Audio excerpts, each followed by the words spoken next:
হরে কৃষ্ণা।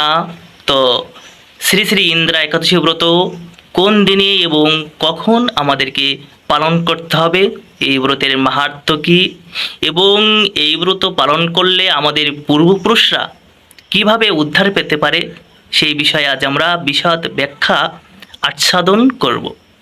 তো সর্বপ্রথম জানব কোন বিশেষ দিনে আমাদেরকে শ্রী শ্রী ইন্দ্রা একাদশী ব্রত পালন করতে হবে এবং কখন কোন সময়ের মধ্যে এই ব্রতের পালন করতে হবে আমরা সেটি জানব।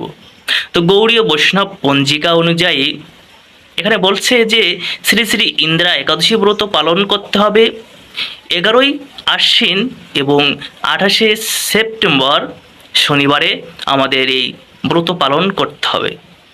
তো যারা যারা আমিষভোজী তারা এই ব্রত যেদিনে করতে চান বা ব্রত পালন করতে চান তার একদিন পূর্ব থেকে সমস্ত প্রকার আমিষ বর্জন করতে হবে।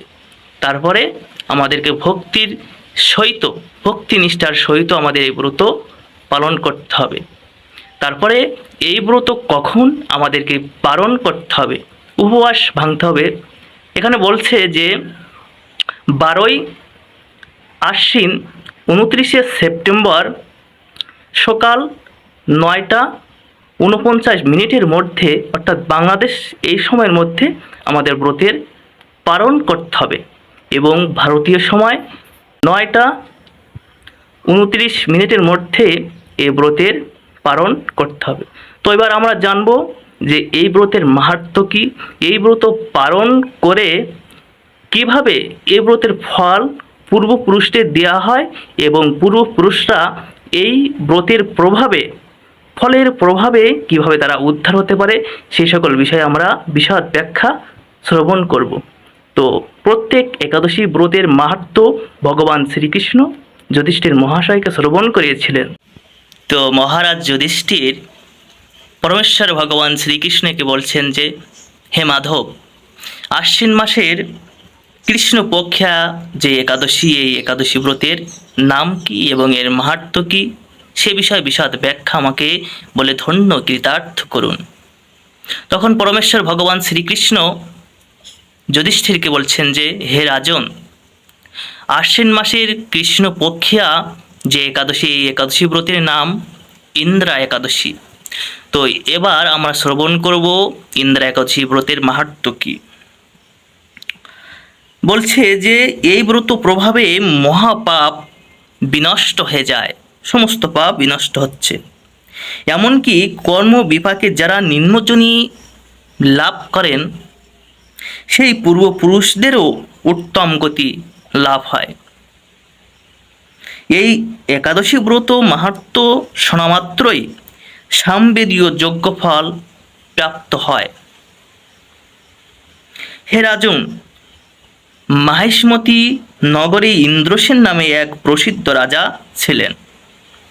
ধর্মবিধি অনুসারে রাজ্য পালনে তিনি বিশেষ খ্যাতিসম্পন্ন ছিলেন। তার বিপুল ধন সম্পত্তি ছিল। পুত্র পৌত্রাদিসহ তিনি সুখে রাজ্য পরিচালনা করতেন। বিষ্ণু ভক্তি পরায়ণ সেই রাজা নিরন্তর শ্রী গোবিন্দ নাম গানে মগ্ন থাকতেন। একদিন রাজা সুখে রাজসভায় বসেন। এমন সময় দেবর্ষি নারদ স্বর্গ থেকে সেখানে উপস্থিত হলেন। তাকে দর্শন করে রাজা হাত জোড় করে উঠে দাঁড়ালেন।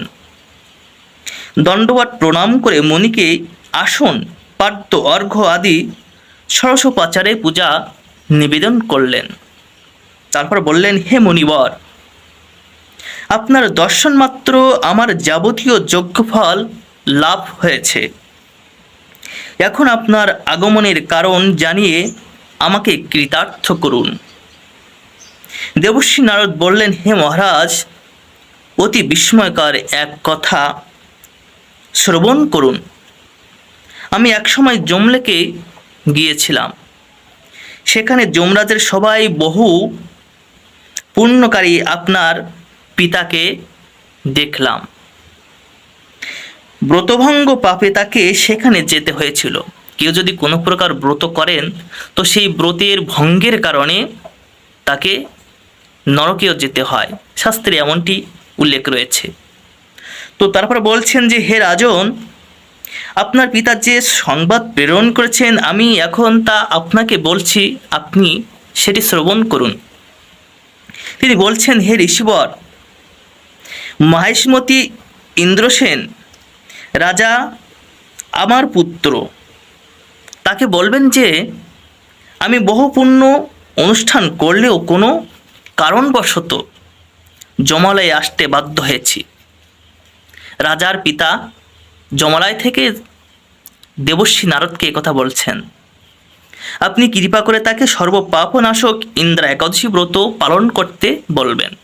এই ইন্দ্রা একাদশী ব্রত তার পুত্রকে পালন করতে বলছেন। সেই ব্রত প্রভাবে আমি নিষ্পাপ হয়ে স্বর্গ যেতে সমর্থ হব। এই ব্রত পালনের ফলে স্বর্গ যেতে পারবে। এই কথা জানাবার জন্যই আমি আপনার কাছে উপস্থিত হয়েছি। হে রাজন, আপনার পিতার মঙ্গল বিধানে আপনি যথাবিধি ইন্দ্রা একাদশী ব্রত পালন করবেন। রাজা জিজ্ঞাসা করলেন, হে দেবর্ষি, সেই ইন্দ্রা ব্রতের বিধি কি? কোন তিথি বা কোন পক্ষে এই একাদশী ব্রত পালন করা কর্তব্য, তা কৃপা করে আমাকে আপনি বলুন।